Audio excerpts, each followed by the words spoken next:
सजावट केल्या.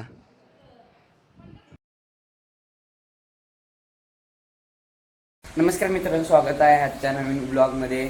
तर आज कथा आहे उपरीत.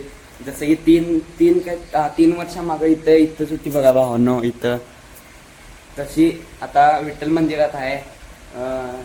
तर तेव्हा व्हिडिओ केला मी माझ्या त्या दुसऱ्या चॅनलवर आहे, नक्की बघा त्या याचा व्हिडिओ, त्या कथेचा व्हिडिओ. आणि आज आता फक्त व्लॉग बनवणार आहे मी कथेचा.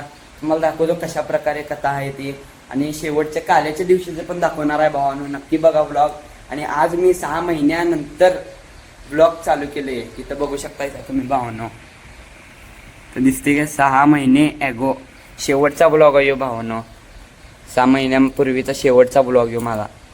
त्याच्यानंतर मी व्लॉगच चालू केलं नाही. मग तुम्ही बघू शकताय 6 महिन्यानंतर मोठा व्लॉग. नाहीतर मी शॉर्ट व्हिडिओज टाकतच असते. आता शॉर्ट्स व्हिडिओ दाखवत नाही मी. चॅनलवर जाऊन बघा नक्की, आणि तुम्ही व्लॉग कंटिन्यू करा. आता मंदिरात एंट्री झाली, महाराज बसतात. यो माईक जोडून रेकॉर्ड करायचा आहे महाराजांचा. हे बाहेर आहे.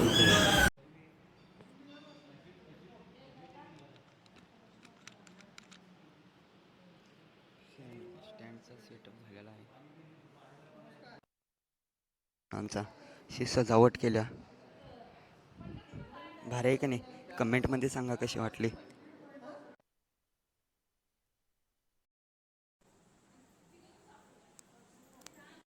भावांनो आता झालेला आहे संध्याकाळचा एक आहे भाग. तवाचा व्लॉग कंटिन्यू करा. आता घरात पोचलोय. आता महेश सर आणि गणेश सर अजून आले नाहीत, येतीलच. जरा पाऊस आला आहे. एक बॅरेल आहे, एक बॅरेल आहे, 2 बॅरेल आहे तिथं. तुम्ही पाहिला असालच मागच्या ब्लॉगमध्ये.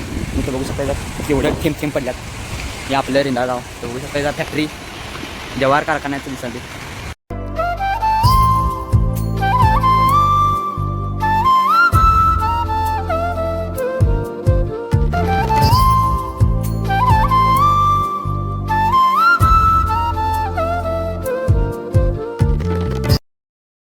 निघायचं आहे पांडुरंग महाराजांच्या घरात. पाचवा भावांना 10 मिनटं कमी आहे. आता निघणारच आहे लवकरच. चला.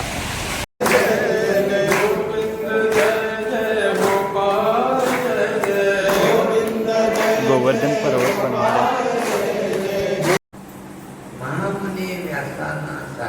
नमस्कार करो.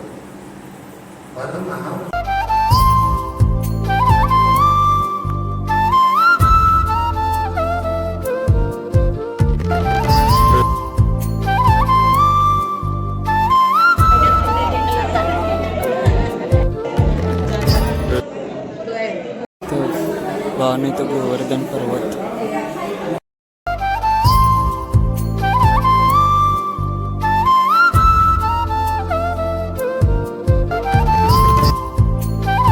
भावांनो मी इथंच या ब्लॉगला एंड करतो. तुम्हाला हे ब्लॉग आवडला असेल तर या ब्लॉगला लाईक करा, सबस्क्राईब करा, तुमच्या मित्रांच्या बरोबर शेअर करा. भेटूया आपण पुढच्या ब्लॉगमध्ये. बाय.